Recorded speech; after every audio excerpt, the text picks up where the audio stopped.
Just one quick clarification for the record. Apparently, I said that Bill C-70 was introduced in the spring of 2023. Obviously, it was not. It was spring of 2024. Counsel for the Attorney General was careful to remind me of that. Okay, moving on with our next topic now. Prime Minister, I'd like to ask you about responding to foreign interference in a federal environment. And to do that, I'm going to ask the court registrar to pull up CAN 44456.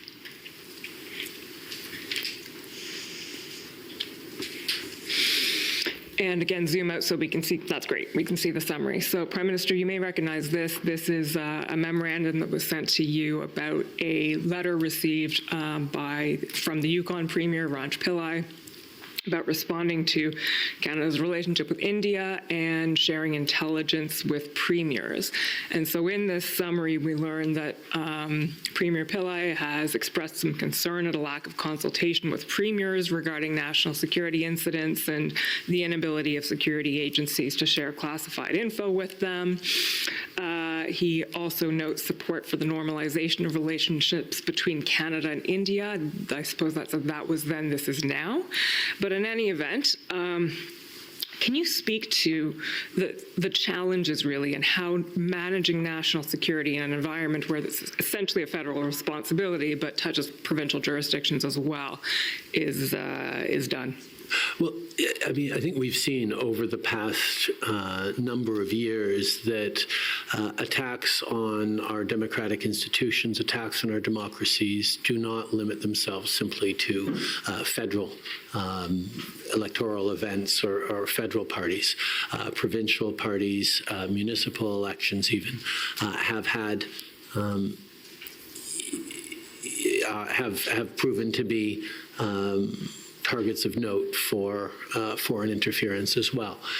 So part of what we wanted to do within Bill C-70 was explicitly make it possible for CSIS to grant appropriate security clearances to provincial premiers so that they can actually have a better lens on protecting their institutions and also their citizens, in addition to the work that the federal government does to protect their citizens.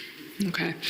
And jurisdictionally, as you mentioned, foreign interference can touch not only subnational governments, but areas that fall within provincial jurisdiction. And how can that be ameliorated, or how can those relationships happen, and what role can the federal government play in that space? Well, I think part of protecting Canada, protecting our institutions, and protecting Canadians and our economy means people who have authority and responsibility over various aspects of our country should be able to be fully informed of the threats and look at what the responses are. I mean, one of the classic examples is there's a number of times where we've seen cyber attacks, significant cyber attacks, which are not foreign interference, but significant cyber attacks on provincial institutions, whether it be power grid or hospitals. The federal government has significant and deep expertise in cyber defense and cyber capacity. And it has been only over time that we have been engaged by the provinces to strengthen their defenses, as opposed to having each province build up its own exclusive cyber jurisdiction. It makes more sense to lean on the federal expertise and the federal tools to protect hospitals or whatever, even though they are fully within provincial jurisdiction. So that sort of collaboration between orders of government has been happening for a while in the cyber realm, can and should happen much more in the interference realm. But in order to do that, it'll be important that the appropriate people, premiers in this case, get the security clearances. It shouldn't be the federal government directing, for example, what's going to happen in a municipal or provincial election. That would be not appropriate. and quite frankly, sort of against the Constitution and the structures that we have in place as a federal government, as a federal system. But empowering the Premier to be able to access relevant classified information that impacts upon their structures or institutions or their members and their areas of responsibility is exactly the right kind of principle, and that's something that this government has enabled and will continue to. So we're happy to do that. To go back to even before C-70 was passed, there have been instances in which we have directly brought in provincial premiers on issues that are directly relevant to them, but systemizing it in a much more robust way is what C-70 accomplished. Okay. We can take that down now, thank you. And for the next part of the question, you can pull up WIT 160. So these questions, Prime Minister, are going to focus around some intelligence regarding MP Michael Chong.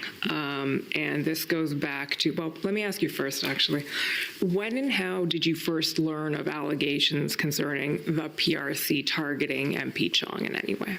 I learned about them in the media after a criminal leaked that classified information.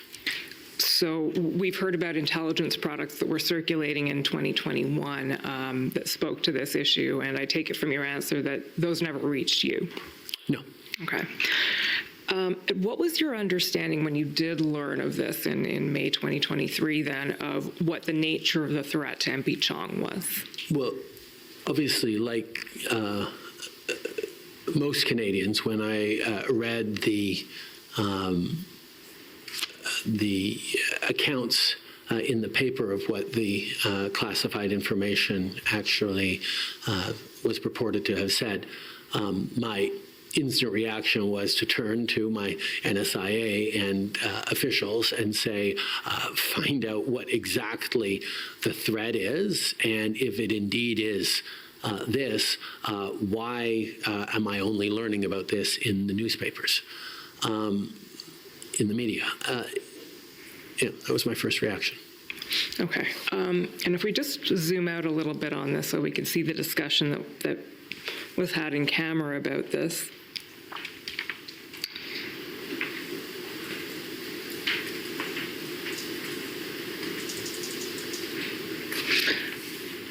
Paragraph 2, I believe. There we go.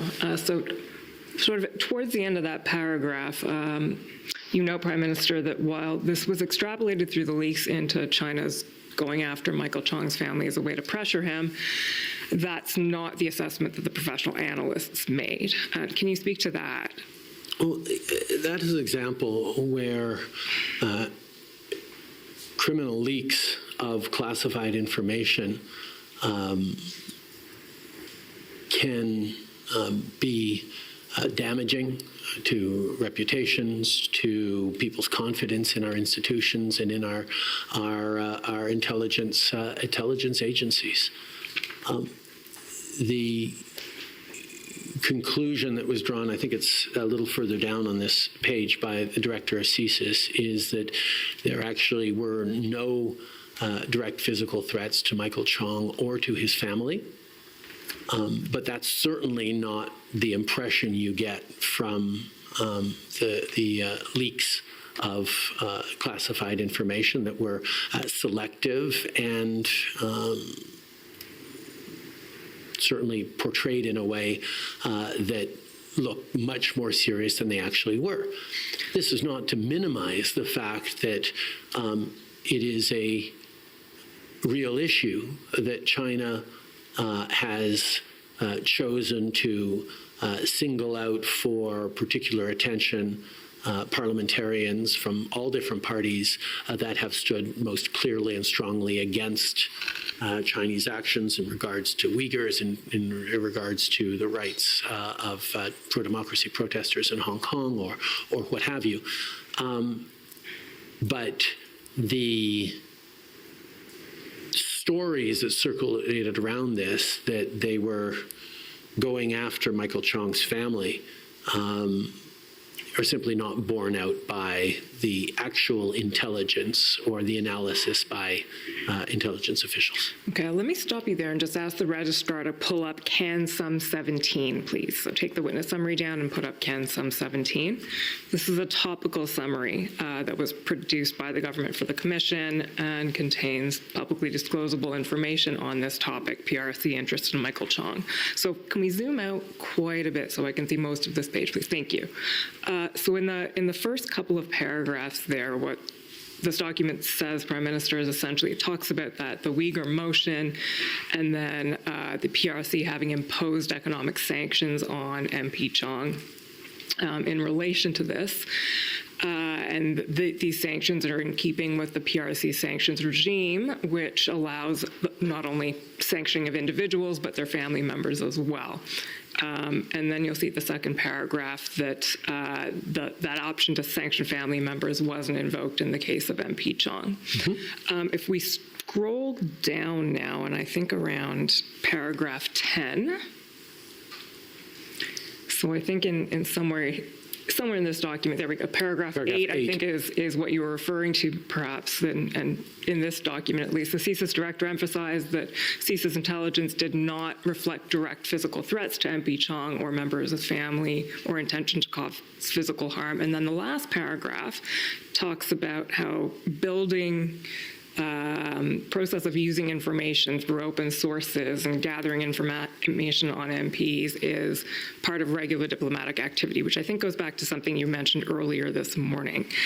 In that vein, I'd like to ask you, because when your officials testified yesterday, counsel for MP Chong put to them, well, that may well be, but we know that the PRC is a repressive regime, and we know that it has a history of taking action against dissidents, particularly in Hong Kong. So with that in mind, how can one say that it's convincing that there were no threats against MP Chong or his family?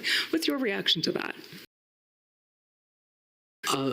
Our intelligence professionals, our intelligence services, examine threats to Canadians every single day and have to make determinations around which are credible, which are of concern, which require action, which require notification. I will highlight that even before the criminal leaks, there had been threat reduction measure meetings with MP Chong by intelligence officials who shared with him, the concerns about China's interest and negative views of him. That is entirely in keeping with the analysis and the roles and the responsibilities of our intelligence agencies. Okay.